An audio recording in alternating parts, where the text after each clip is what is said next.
सुप्रभात बच्चों। आज मैं आपके सामने जो टॉपिक लेकर आई हूँ वह है वाक्य। वाक्य किसे कहते हैं, इसकी परिभाषा हम देखते हैं। शब्दों के क्रमबद्ध समूह जो हमारे मनोभाव को पूर्ण रूप से व्यक्त करते हैं उसे हम क्या कहते हैं, वाक्य। ठीक है। वाक्य जो होते हैं उसमें कुछ बातें ऐसी होती हैं जिसको बहुत ही महत्वपूर्ण वो बातें हैं जिस पे हमें ध्यान देना होगा। जैसे कि वाक्य में जो क्रिया होगी वो कर्ता और कर्म के अनुसार होगा। दूसरा, वाक्य में जो काल होगा उस पर भी विशेष ध्यान हमें देना होगा। और तीसरा कि पूर्ण विराम चिन्हों का भी विशेष रूप से प्रयोग किया जाता है जो कि सही ढंग से हमें लिखना होता है। अब हम वाक्य के अंग को देखेंगे। वाक्य के दो अंग होते हैं, एक उद्देश्य और दूसरा विधेय। उद्देश्य और विधेय, जैसा कि आप पहले भी पढ़े होंगे अगर, तो आपको पता होगा उद्देश्य किसे कहते हैं, जिसके बारे में कुछ भी कहा जाए उसे क्या कहते हैं, उद्देश्य। और उद्देश्य जिसके बारे में कुछ भी कहा जाए वो उद्देश्य हो गया। और उद्देश्य के बारे में जो कुछ भी कहा जाए उसे विधेय कहते हैं। यानी समझ आया। एक उदाहरण से हम समझते हैं। निधि गुड़िया से खेल रही है। इसमें इस पूरे वाक्य में निधि जो है ये उद्देश्य हो गया और गुड़िया से खेल रही है ये विधेय हो गया, क्योंकि निधि जो है इसी के बारे में कहा जा रहा है कि वो गुड़िया से खेल रही है। तो इस उदाहरण से स्पष्ट हो जाता है कि निधि उद्देश्य है और गुड़िया से खेल रही विधेय है। अब हमें अपने परीक्षा के अंतर्गत जो हमारा पाठ्यक्रम है, जो हमारा सिलेबस है, उसके अनुसार हमें पढ़ना है कि रचना के आधार पर वाक्य कितने प्रकार के होते हैं। तो रचना के आधार पे वाक्य 3 प्रकार के होते हैं, सरल वाक्य, संयुक्त वाक्य और मिश्र वाक्य। अब ये सबसे पहले हम सरल वाक्य पे आते हैं। सरल वाक्य किसे कहते हैं आप अपनी बुक से देखकर समझ सकते हैं। और मैं अभी आपको बता रही हूँ कि जिन वाक्यों में केवल एक उद्देश्य तथा एक विधेय होता है उसे क्या कहते हैं, सरल वाक्य। जैसे उदाहरण के रूप में आप देखिएगा, किसान हल चलाता है। अब इस पूरे वाक्य में किसान जो है ये उद्देश्य हो गया और उनके बारे में कहा जा रहा है हल चलाता है, तो ये क्या हो गया, विधेय हो गया। ठीक है।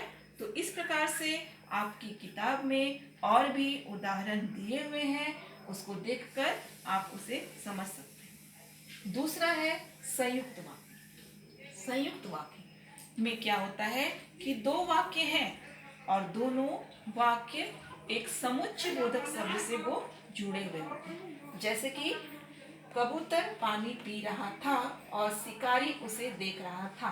अब बीच में और जो है ये एक समुच्चय बोधक शब्द है जिसको जो दोनों वाक्यों को जोड़ रहा है ना। अगर दोनों के बीच से और हटा दिया जाए तो दोनों वाक्य स्वतंत्र हो जाएंगे। जैसे कबूतर पानी पी रहा था एक अलग वाक्य हो जाएगा और शिकारी उसे देख रहा था एक दूसरा अलग वाक्य हो जाएगा। लेकिन और जोड़ देने के बाद ये पूरा एक ही वाक्य हो जाता है। तो इस तरह के वाक्यों को हम संयुक्त वाक्य कहते हैं। बुक से, अपनी किताब से और भी उदाहरणों को आप देखकर उसको समझने की कोशिश करें।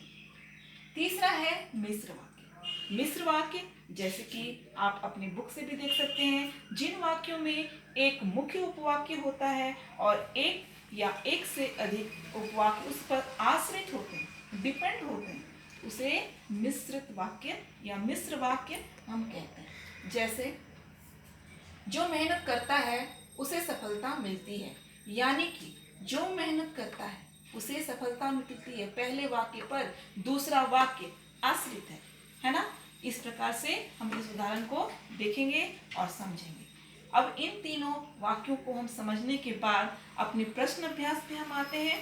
प्रश्न अभ्यास में आपके जो क्वेश्चन नंबर 1 दिए हुए हैं, वाक्य से आप क्या समझते हैं इसकी परिभाषा को आप लिखेंगे, साथ में उदाहरण लिखेंगे।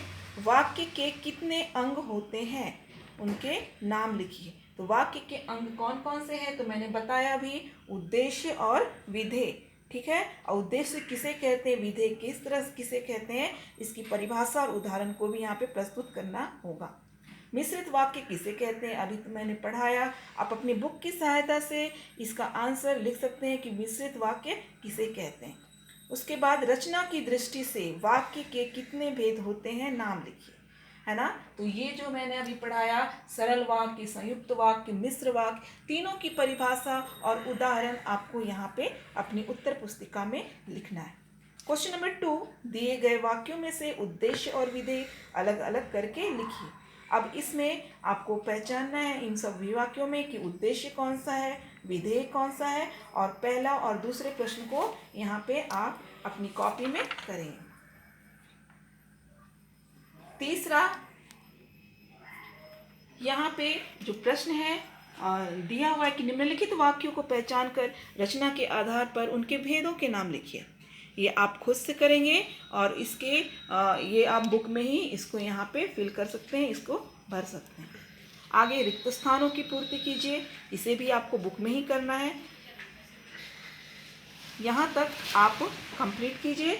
उसके बाद आगे सही विकल्प पर शुद्ध का चिन्ह लगाइए। तो इसमें से आप इसको पढ़ें और इसके उत्तर को खुद से समझने की कोशिश करें और इसको बनाने की कोशिश करें।